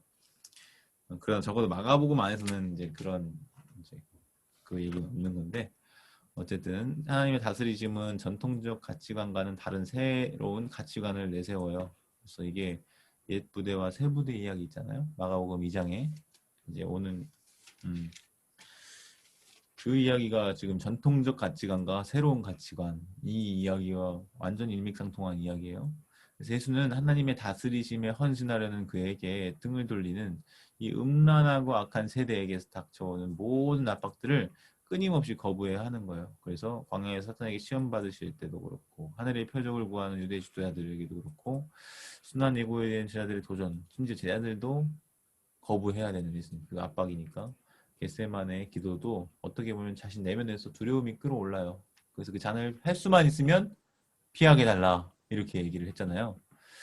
그런 압박들을 예수님은 계속해서 거부를 해줘야 돼요. 인간적인 면모가 있죠. 그럼에도 불구하고 하나님의 다스리심을 위한 일꾼으로서 자신의 임무를 수행하려는 굳은 결단으로 예수는 충실하게 모든 어려움을 극복하죠. 네, 놀랍게도. 예수가 가진 권한에 대해서 특별히 1장이나 2장 초반부에 그런 내용들이 많이 나와요. 예수가 하나님의 권세와 성령의 권능을 받았잖아요. 그래서 그의 말이나 행동은 모두 하나님의 다스리심이 이제 도래했다는 그의 확신, 그 선포. 1장 14절, 15절 그 선포에서 확신에서 비롯된 것이고요. 아무나 함부로 할 수 없는 권한이 있다고 믿고 있어요. 이것은 자기 자칭이 아니라 타칭도 있죠.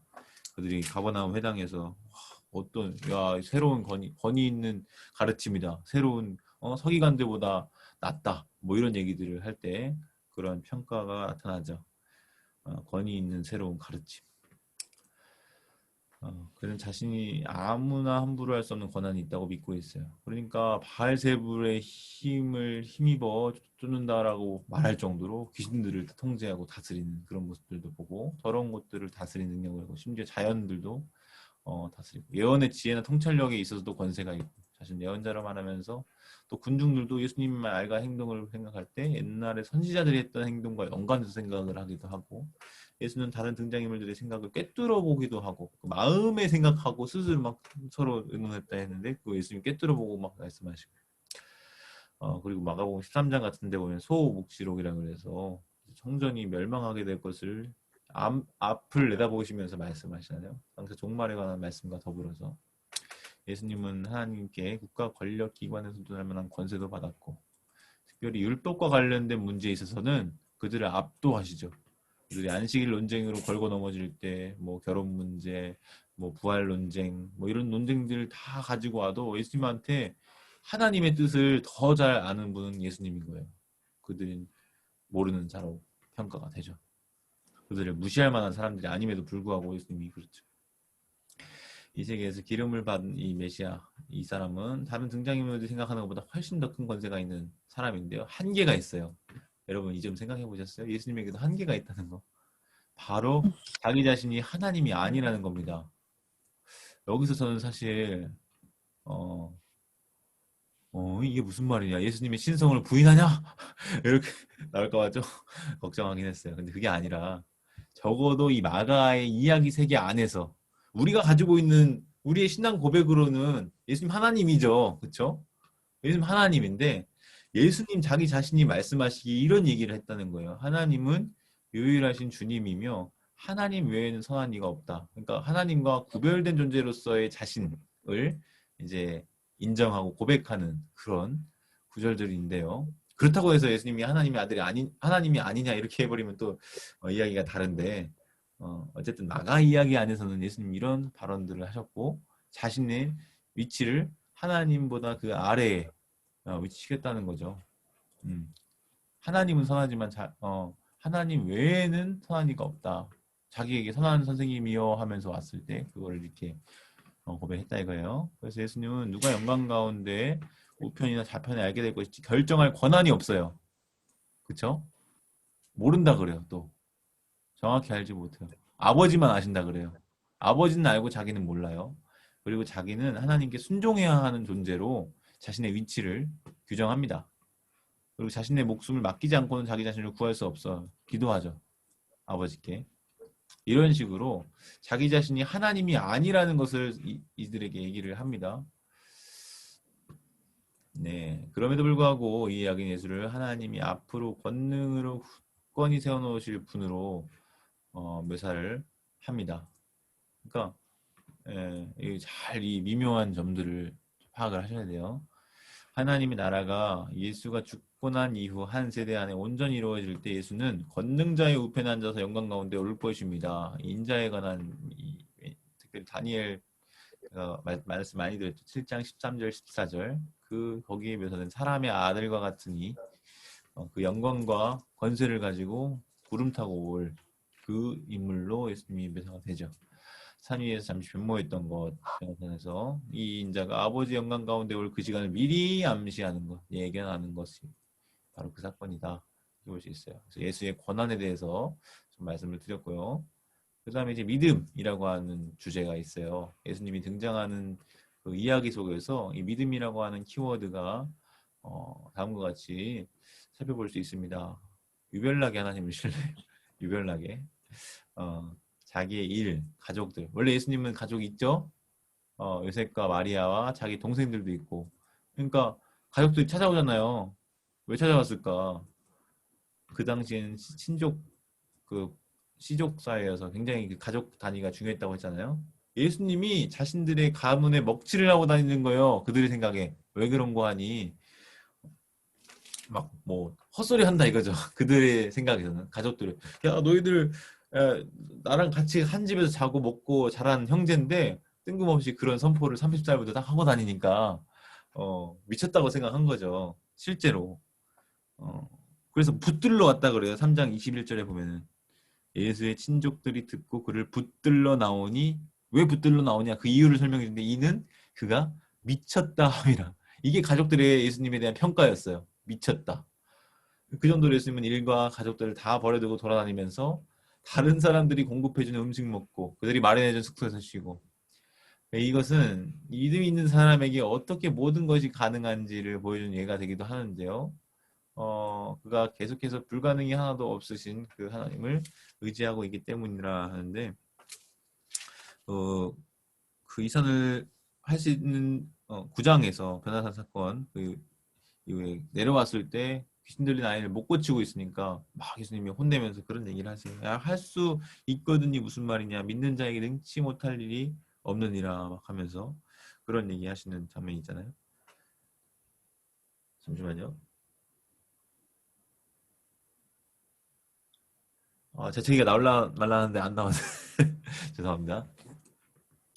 코가 간지러가지고. 그래서 왜냐하면 그가 계속해서 불가능한 것이 하나도 없으신 하나님을 의지하고 있기 때문에. 마가복음에서 이 믿음이라고 하는 주제만 살펴봐도 참 은혜가 되는데요. 믿음이란 하나님의 능력이 다가갈 수 있는 통로라고 해요. 이런 점에서 예수님의 기도는 믿음과 깊은 관련이 있죠. 왜냐하면 예수님은 제자들에게 하나님께 믿음으로 기도나 간구를 드리면 그대로 받을 것이라고 가르치고요. 또 제자들이 귀신을 내쫓지 못하는 이유, 그 변화산에서 내려왔을 때 기도를 제대로 하지 않았기 때문이라고 가르치기 때문입니다. 마가는 계속 기도하는 예수님의 모습을 그리죠. 1장부터 한적한 곳에 가서 기도하시고 날이 저물어 도 이제 기도하시고 새벽 미명 밝은 때에도 기도하시고 계속해서 독자들에게 그가 믿음의 사람이라는 것을 강조하고 있는 것을 볼 수 있어요. 예수님의 믿음이 내리턴 전적으로 하나님의 다스림에 순복하는 것임을 보여주고 있고요. 단순한 신뢰 차원에서뿐만 아니라 순종이라는 것과 결부가 되어 있음을 우리는 볼 수 있죠. 그래서 이 믿음은 단순히 지적인 동의에서 그치면 안 됩니다. 지식과 동의와 신뢰가 함께 결부되어 있을 때, 순종이라고 하는 요소가 결부되어 있을 때 참된 믿음이다 이렇게 볼 수 있는 거고요. 예수가 자기 자신을 부인하고 가장 작은 자가 되고 하나님의 다스림을 위해 섬기다가 목숨을 잃는 지경에까지 용기를 가질 수 있었던 것은 그가 하나님을 철저하게 의지했기 때문이다.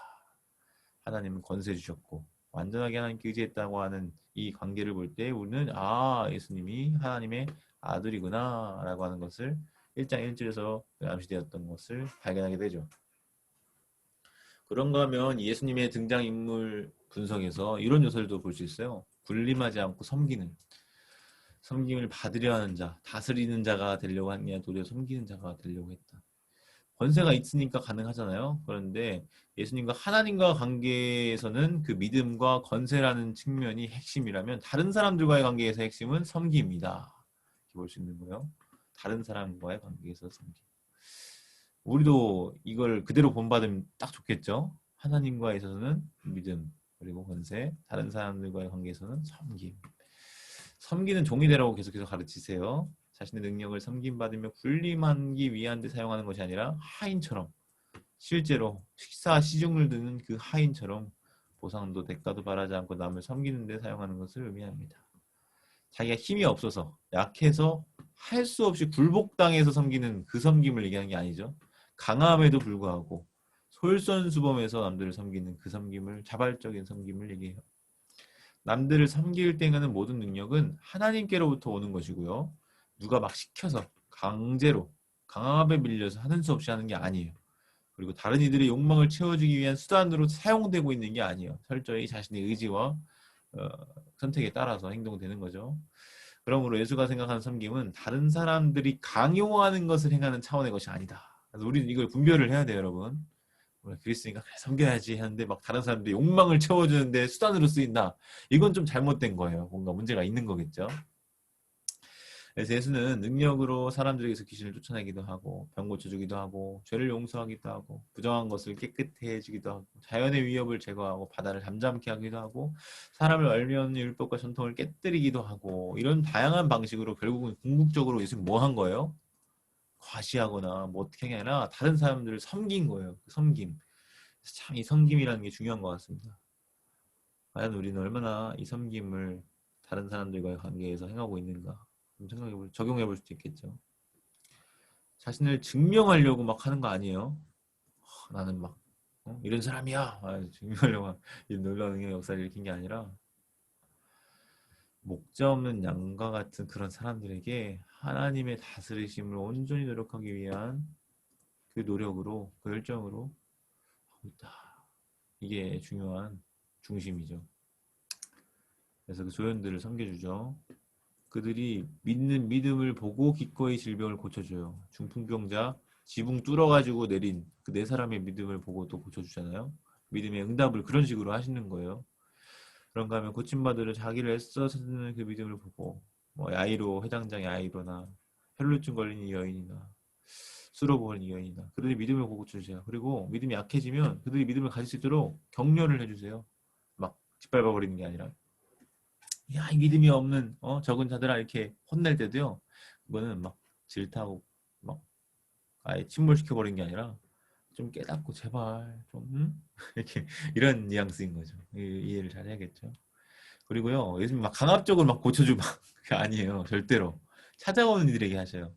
그래서 어떤 경우에는 능력을 행하는데 특별히 고향에서 있었던 일을 얘기할 때 원하지 않으니까 소수의 사람들에게만 병 고쳤다 막 이런 묘사가들이 있거든요.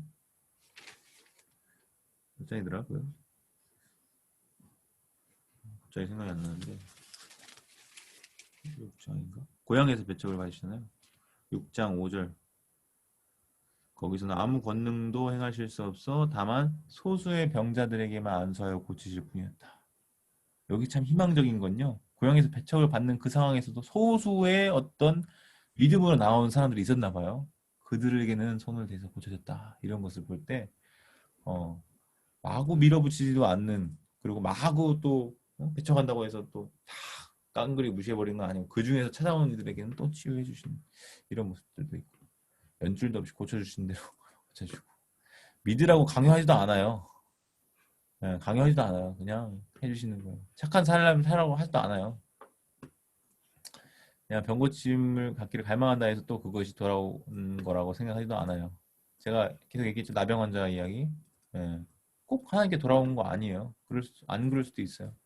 병을 고쳐줄 대가를 기대하지도 않고 그 비밀로 어떤 지위나 권력을 얻어볼까 생각도 하지 않고 어떤 반응을 보이도록 제자들을 조작하지도 않아요. 그저 본을 보여요. 신실한 모습과 가르침으로 그들을 섬기는 게 예수님의 또 자유로운 의사선택권을 존중해요. 예수님이 다만 일반적인 조건문을 통해서 뭔 해야 되고 뭔 하지 말아야 하는지는 가르쳐 주시기는 하죠. 참 이런 면에서 볼 때 예수님의 티칭 스타일 우리 특별히 교사로 봉사하시는 선생님들이 많은데 우리 또 자녀도 교육하고 있고 손주들도 있으시고 이런 부분에서는 참 우리가 기독교 교육이라고 하는 점을 좀 생각해 볼 수 있을 것 같아요. 참 부족하죠 우리는. 저도 그렇고 네 그렇습니다. 결국 내레이터는 예수를 제자들에게 집착하지 않는 모습으로 그리고 있고요. 충성을 강요하는 사람으로는 그리지 않아요. 예수님은 하나님께 순종하고 그 결과로 죽임을 당하는 사람으로 그려지고 있고요. 그 밖의 애들은 다 선택에 맡겨놓죠. 유대 지도자들에게도 마찬가지예요. 똑같이 선택의 자유를 줘요. 십자가에 달 수도 있고. 그리고 대결 이후에 어떤 반응을 보일지 스스로 결정하도록 예수님께서 내버려 두시죠. 다른 사람들에게 맘대로 군림하지 않고 칼을 사용하는 일에서는 예수님이 또 끌려가시는 그 장면에서도 말려요. 베드로에게. 야, 그 칼을 집어넣으라고. 군사적 메시아가 아니에요. 선동가도 아니고요. 예수님은 그저 아들, 그 포도원 비유의 아들처럼 수확을 거두러 왔을 뿐 그 수확을 받아내려고 폭력을 쓰지는 않는다라고 하는 거죠. 심지어 방어하기 위해서도 폭력 쓰지 않고 적대자들의 멸시를 묵묵히 찾는 인물로서 예수님은 묘사가 되고 있습니다. 이런 점에서 예수님의 어떤 군림하지 않고 섬기는 이런 모습들을 우리가 생각해 볼 수 있죠. 자, 지금 이제 7쪽인데요. 8쪽, 9쪽, 10쪽 한 3쪽 정도 남았어요. 잠깐 기지개 한번 좀 피시고 많이 좀 피곤하시고 졸릴 수 있을 텐데 제가 9시 반에는 끝내겠습니다. 네, 10분만 잘 따라와 주시면 감사하겠습니다. 자기 부인, 가장 작은 자, 희생. 이 부분 우리 천재 권사님 한번 읽어주시겠어요? 자기 부인, 가장 작은 자, 희생. 내레이터는 예수를 하나님의 다스리심 아래서 자기에게 주어진 권한에 순종하며 부요함과 권력과 세상적인 지위, 심지어 자기 자신의 목숨과 같은 모든 개인적인 권리마저도 포기하는 사람으로 그리고 있다. 예수는 자기의 유익을 위해서 자기의 능력이나 권한을 사용하지 않는다. 그는 자기 자신을 위해서 어떤 개인적인 요구도 하지 않는다. 마가복음에서 예수는 자기 자신에 대해 인자라는 제3인칭 관용구를 사용한다. 자기 자신을 가리키는 이 어구는 예수의 역할의 다양한 면모에 연관이 있다. 그가 죄를 용서하는 권한과 안식일보다 더 위대한 권한이 있음을 암시한다. 또한 배척받고 처형당할 것과 부활할 것, 그리고 이후에 선택한 자들을 불러 모으고 모든 사람을 심판하게 될 그의 권한을 암시한다. 그의 처형 장면은 자기 부인의 결정죄다. 예수는 자신의 죽음으로 자기가 가르친 모든 기준을 몸소 충족한다. 기꺼이 죽음을 감수하는 모습을 보면 그가 자신의 구원을 위해서 온전히 하나님을 믿었다는 것을 알 수 있다. 그가 십자가에서 죽임을 당하는 것은 생명을 다해 섬긴 그의 헌신과 결과이며 자기 자신을 구하기 위해 다른 사람들을 강제로 밀어붙이기를 거부한 결과다. 오해받고 거짓으로 고소당하며 버림받은 채 시들어간 처참한 죽음을 통해 예수는 그 누구보다도 가장 작은 자가 되었다. 와, 네, 감사합니다.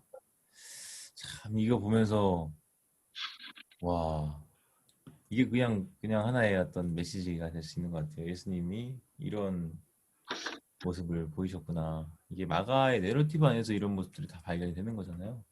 이렇게 모아 보니까 굉장한 도전이 되죠. 우리도 이런 자기 부인, 작은 자, 희생, 이 길을 가야 하는 게 우리에게 제시된 그 하나님의 다스리심 안으로 들어가는 길이고 예수님을 따르는 제자도의 길인데 참 도전적인 것 같아요. 생명을 다해 섬긴 헌신의 결과가 뭐예요? 죽는 거예요. 영광이 아니라. 누가 좋아하겠어요? 싫죠. 저도 싫어요. 네, 다 싫어요. 그러나 그럼에도 불구하고 우리에게 지금 도전하는 거예요. 이 길을. 누구보다도 가장 작은 자가 되는 그 길. 예, 좀 숙연해집니다. 그 다음에 예수가 받아들인 죽음, 이 죽음에 대해서 죽음과 처형과 그런 부분들을 이어서 좀 살펴볼게요.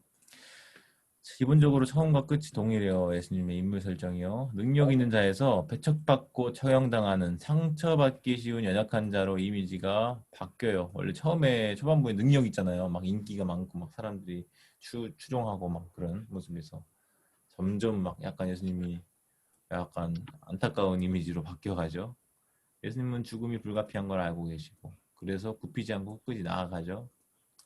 수동적이라고 할 수는 없고 수동적으로 할 수 없이 받아들인 건 아니고 오히려 저항하고 유대주자들과 행동과 태도를 비판하는 그런 모습을 보여주세요. 예수는 자신의 죽음이 하나님의 다스리심에 대한 충실한 증인의 역할을 감당한 결과로 빚어진 불가피한 것이라는 사실을 인정하고 받아들입니다.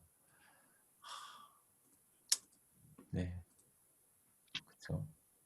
우리가 믿음의 길을 가면서 억울한 일을 당하거나 좀 그런 일이 있어도 이거는 인정해야 되는 부분이 있는 것 같아요. 불가피하다. 이 길을 따라가기 위해서. 예수도 십자가에서 죽음을 두려워하죠. 실제로. 그래서 게세마네에서 그렇게 기도하시잖아요. 자신의 연약함을 잘 알고 있다는 것을 암시합니다. 그럼에도 불구하고 예수님은 결국 기도가 바뀌죠. 그 행간이 우리가 얼마나 그 깊은 고뇌와 갈등이 있었는지를 읽을 수가 있어요. 비록 한 절로 그냥 바로 바뀌지만 그러나 원대로 맙시고 주 뜻대로 하세요라고 하는 그 기도가 나오기까지 예수님의 그 두려움과 고뇌와 그게 얼마나 컸을까라고 하는 거예요.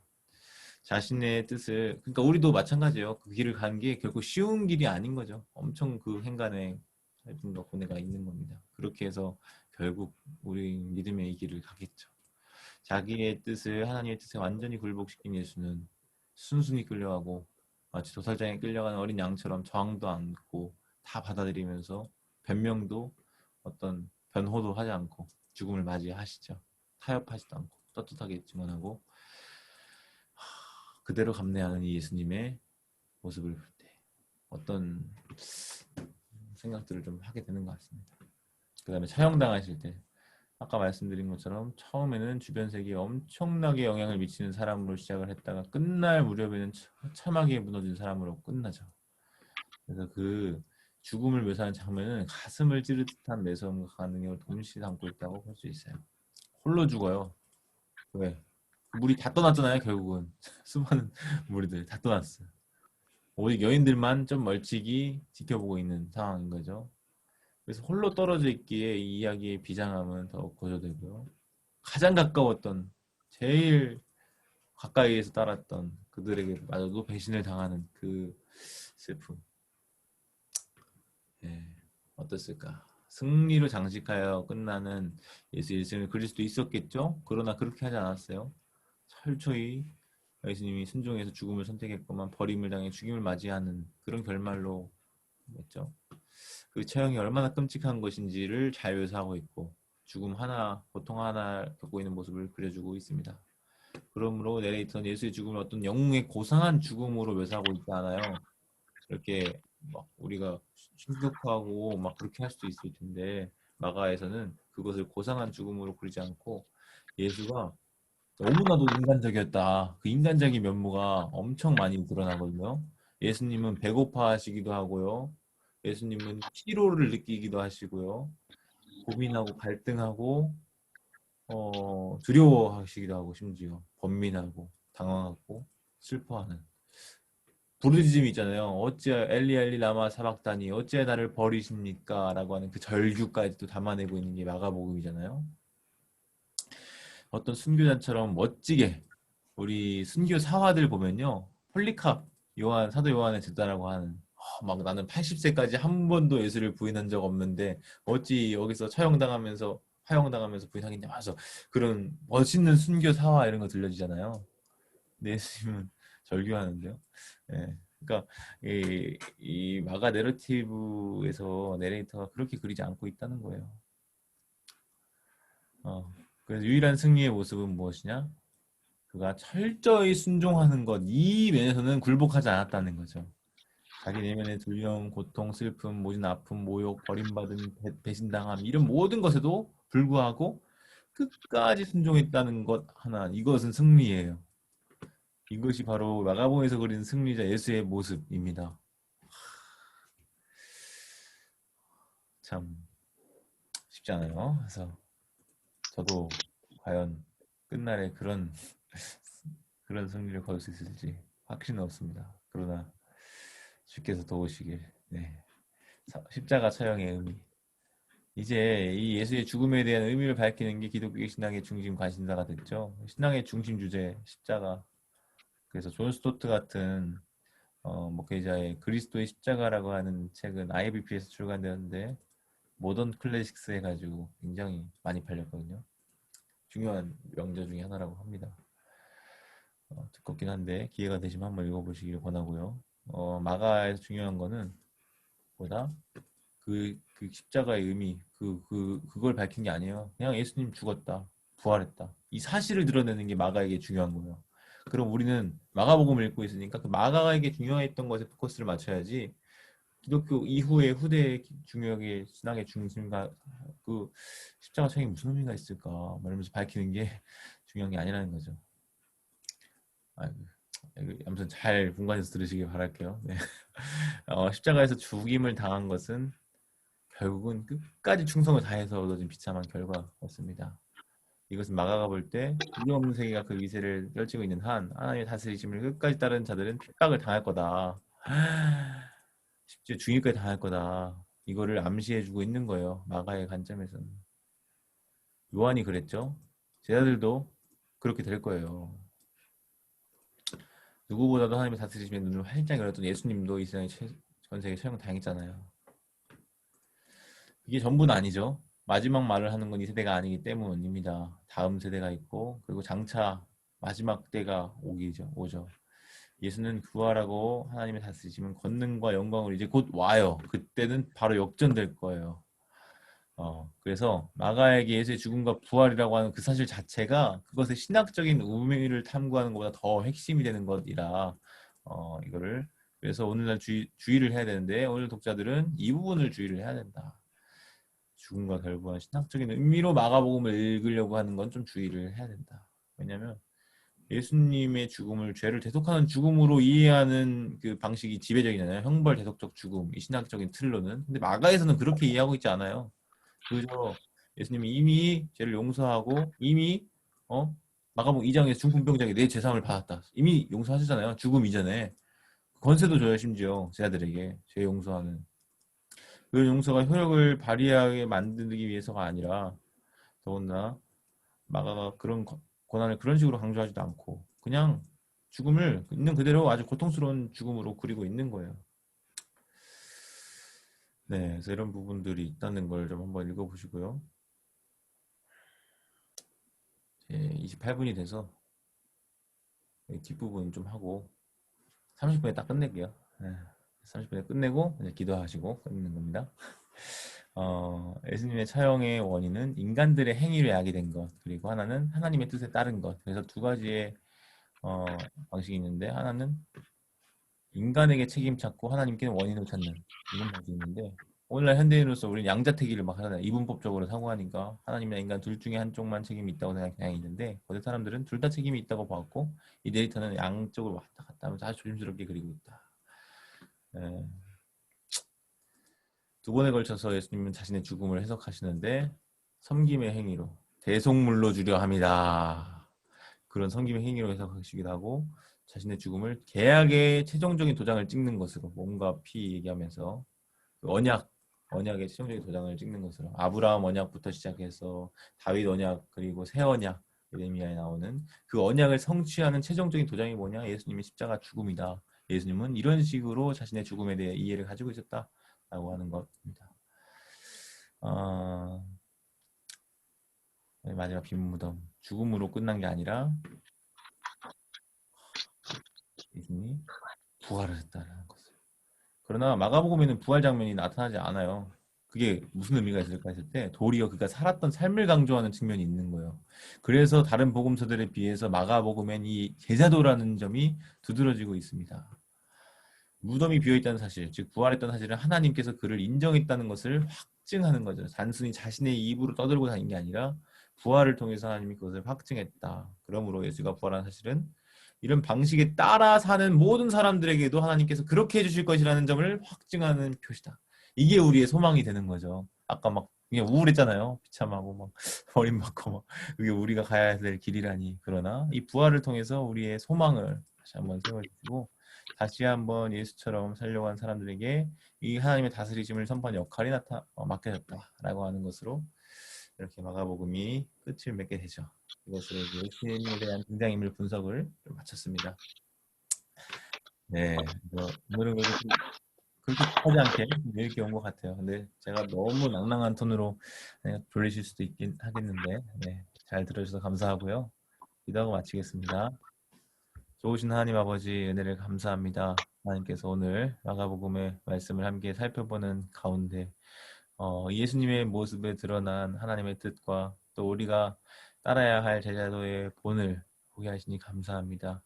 예수님이 보이셨던 그 십자가의 본, 자기 부인과 또 섬김의 희생의 그 본을 제자된 우리가 밝히 알고 또 그 길을 온전히 따라갈 수 있도록 성령님 도와주시고 인도해 주옵소서. 주께서 그런 은혜를 베풀어 주시기를 간절히 바라고 원하오며 우리 주 예수님의 이름으로 감사 기도드립니다. 아멘. 아멘. 네. 그래서 오늘